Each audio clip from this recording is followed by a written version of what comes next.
know Diddy got into a fight. He got into an altercation, people, because they said Diddy ain't no punk now. Now, Diddy may like him some BBC. Diddy may like some 123. Diddy might have a jalapeno. Diddy may be, allegedly be a and all that stuff. But one thing, Diddy ain't no punk. And they said that another inmate, said some things to Diddy about his manhood and possibly his alleged STD. And hey, they said Diddy wrapped his hands around the boy's neck and started squeezing and got sent to the hole. But see, here's the thing, man. In a lot of prisons, you might get denied your special medication. And word on the street is, man, that he might be getting denied that special type of medication. That's already hard to get. You understand what I'm saying? Since he's locked up, but he can't get it. But as you know, as I'm glued to the TV, and I'm trying to figure out like just what's even going on, like how is this happening? And sometimes it's like I gotta turn the TV off because it's like it's so overwhelming. Could have that opportunity just like everybody else. I mean, he actually caught HIV, like having like a lot of women.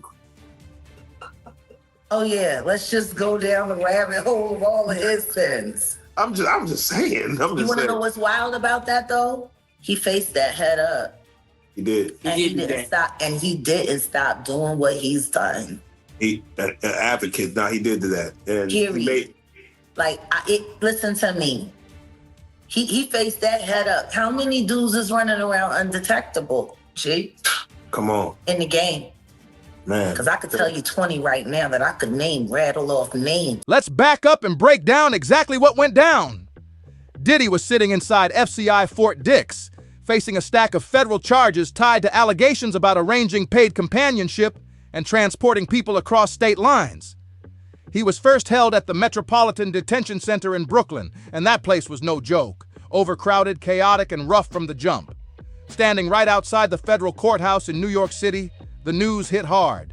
Diddy was sentenced to 50 months behind bars. That's 4 years and 2 months, plus 5 years of supervised release once he gets out, and a $500,000 fine on top of it all. The charges stem from offenses he was found guilty of at trial just a couple months back. His so-called hotel nights, what prosecutors called freak-offs, involving his former girlfriends and male escorts. In court, the music mogul stood up and spoke for the first time, begging the judge for mercy, asking for a second chance, and calling his own actions disgusting, shameful, and sick. Before any of that sentencing happened, things already got violent. Word came out that Diddy was woken up with a knife to his throat and physically attacked before he was moved to a different facility. One incident that tells you everything about the environment he was living in. People who've been inside MDC describe chaos from day one. Thick concrete walls, fluorescent lights that never turn off, every sound echoing like a threat. Big names have passed through there before, but none of them were used to moving the way Diddy moved on the outside. No private jets, no mansions, nothing like that. You have inmates who are in prison who knows that they're HIV positive or they have full-blown AIDS and they have made a pact. When they get out, they're going to infect as many people as possible. See, this is why a lot of y'all that have been going to them Diddy parties, man, like PD. He was placed in a dorm-style unit packed with roughly 20 other men. No private cells, just one wide-open space where privacy doesn't exist and tension stays thick in the air. One wrong look, one wrong move, and things turn physical fast. The unit did have a few small amenities.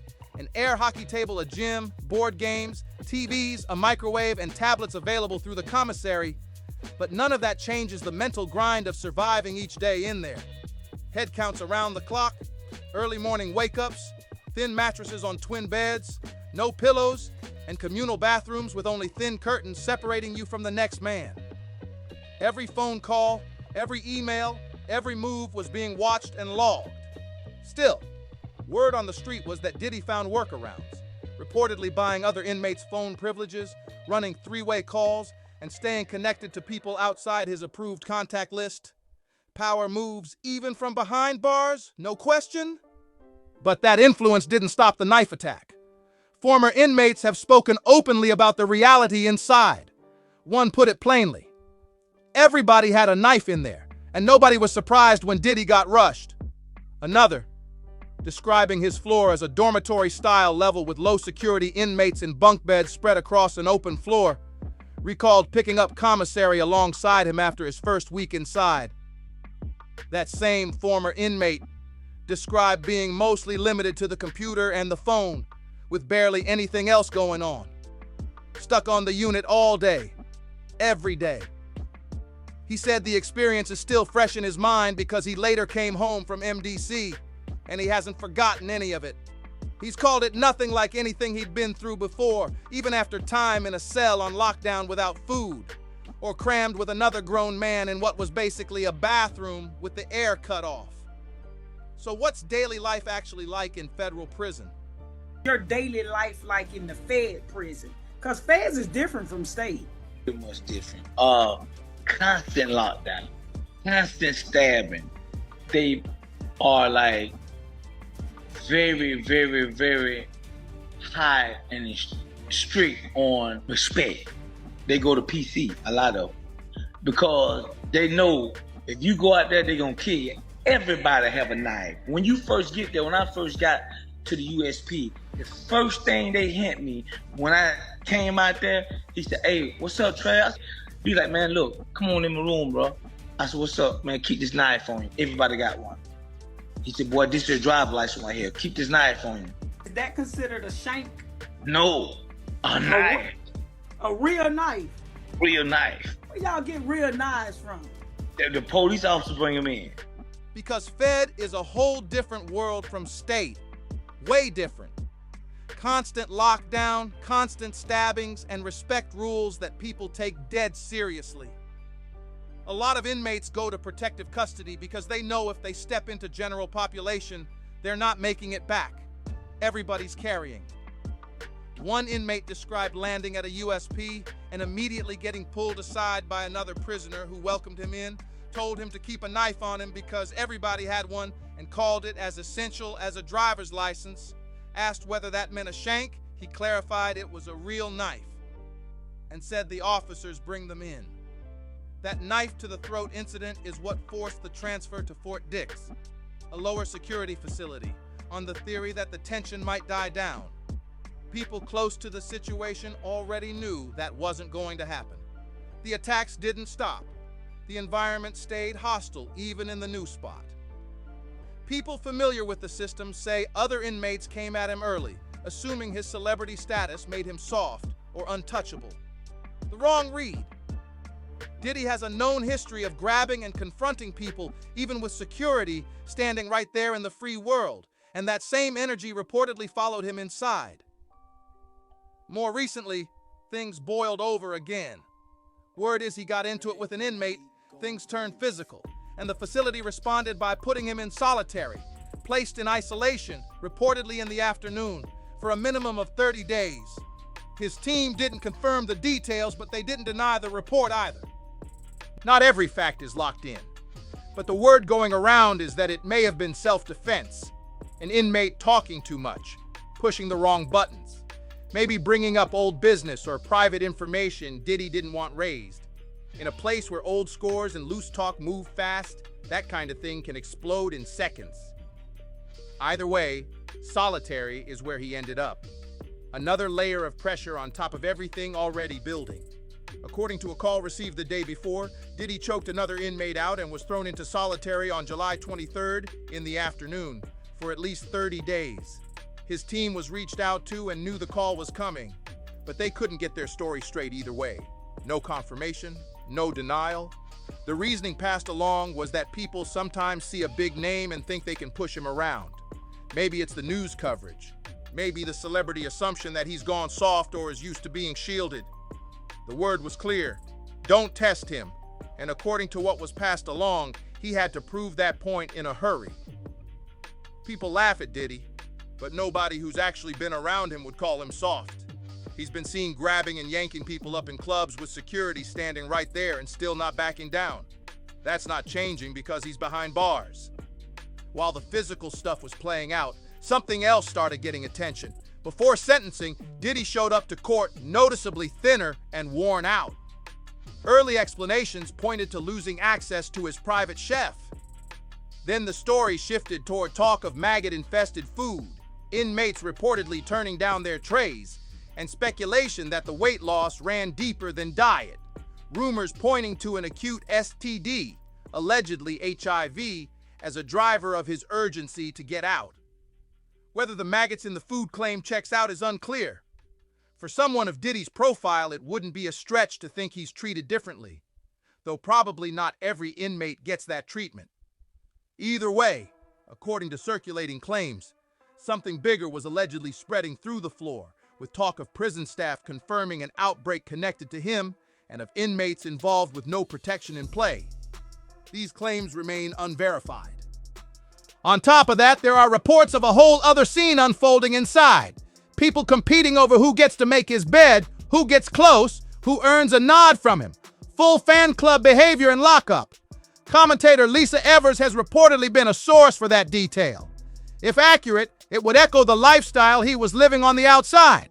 For years, there's been talk about Diddy's lifestyle. Male escorts, secret flights, closed-door parties, and freak-off events where protection allegedly wasn't part of the plan. When federal agents raided his properties, they found close to 1,000 bottles of baby oil. Nothing suggesting safety, just recklessness.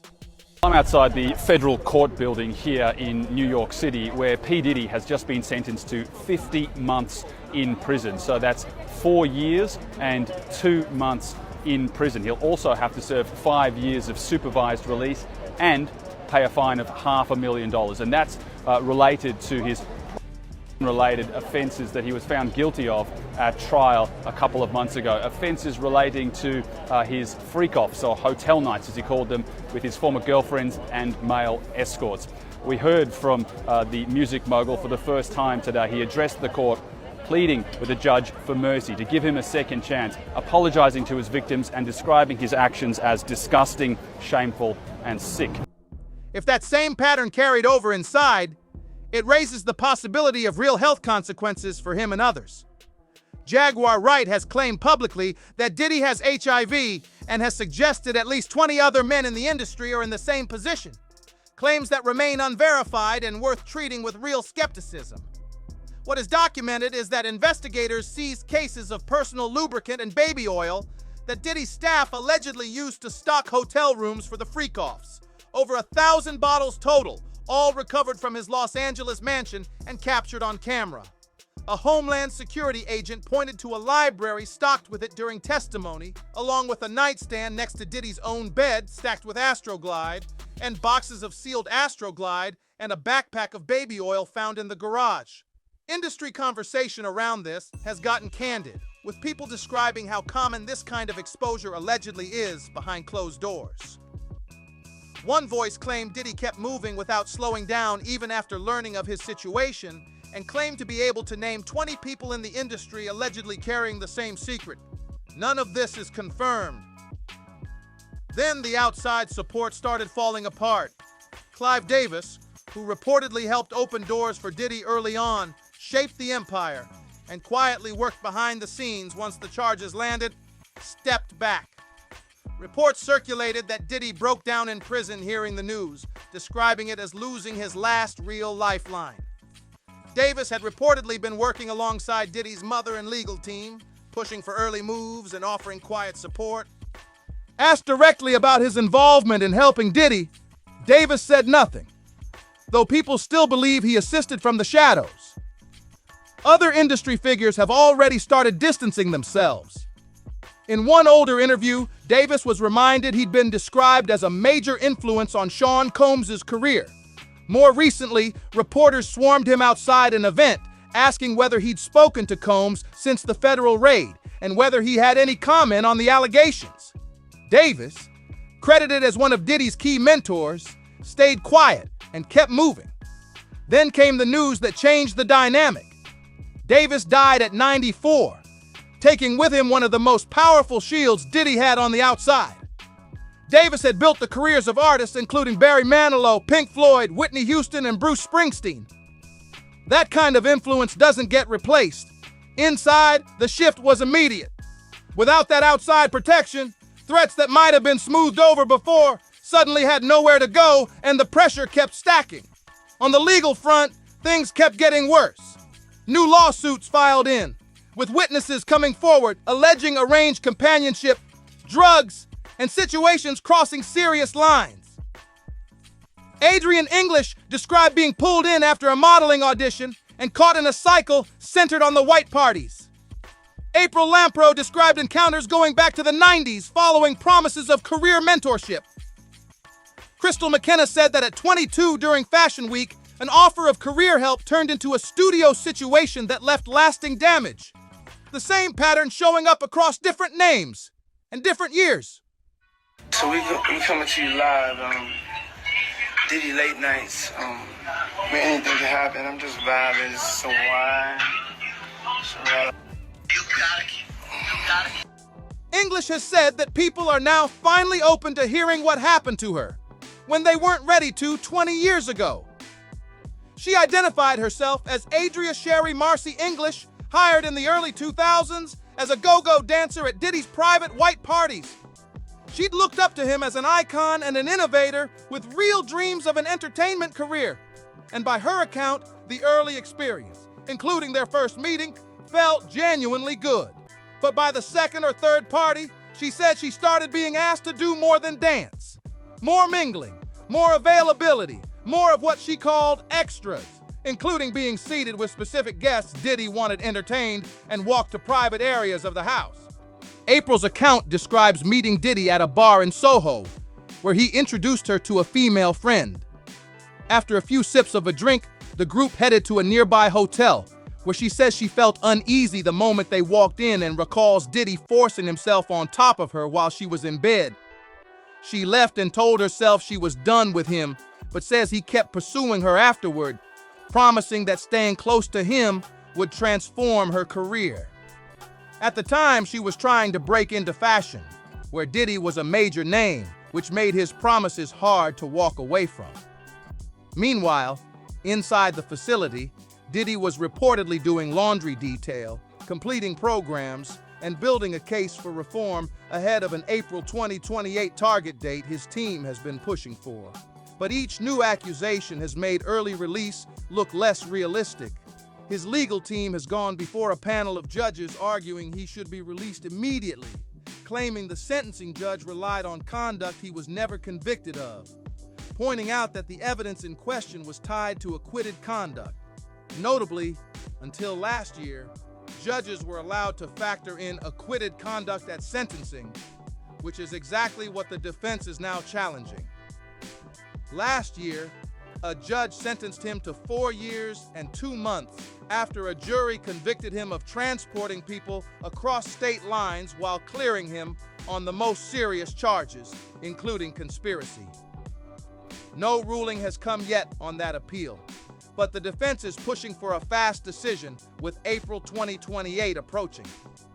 Inside Fort Dix, the man who once commanded every room he entered now sits under constant supervision, dealing with health rumors, group tensions, and fresh physical run-ins. Online, people have been piecing it together from different angles. Some say the virus talk explains why he looks so drained beyond just the food. Others ask how something like that could stay contained in a dorm setting. Others are focused on the solitary placement and what exactly the other inmate said to set things off. Self-defense or not, the result is the same. More time alone, more distance from the outside, and with Clive Davis gone, fewer people working the levers for him. Commenters have weighed in with everything from dark jokes about the food to predictions he won't get out to speculation about Jaguar Wright's public statements. The bigger question now is what else might be sitting in staff reports that hasn't surfaced yet. And if the attacks keep coming even after the transfer and the solitary stretch, how much more this situation could end up costing him beyond the years already on the sentence? Drop your thoughts in the comments. This one deserves a real conversation. Like, subscribe for more stories like this, and we'll catch you in the next one.